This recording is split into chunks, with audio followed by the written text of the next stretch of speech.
Ripon Ahmed, aunty কি বলছি, ওকে তো বাজে কিছু বলি না। আপনি তো আমার কমেন্ট পড়েন, বাজে কিছু বলি তো বলি না। না রিপন, তুমি কোনো বাজে বাজে কথাই লেখো না। তাহলে তুমি তুমি এই যে এখানে লিখছো যে আন্টি রাগ করে, কেন রাগ করে, কেন রাগ করার কথাটা বললে তুমি? বলো, জানাও, তুমি বলো।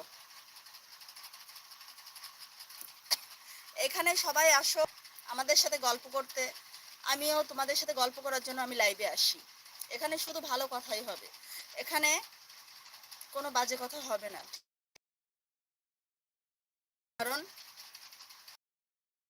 ছোট্ট একটা পরিবার আমার, খুবই ভদ্র, আর ভদ্র ফ্যামিলি থেকে আমরা আসছি। তাই আমি সবাইকে বলি, সবাই এখানে আনন্দ করো, সুন্দর সুন্দর কথা বলো, কবিতা বলো, কেউ গান লেখো, মানে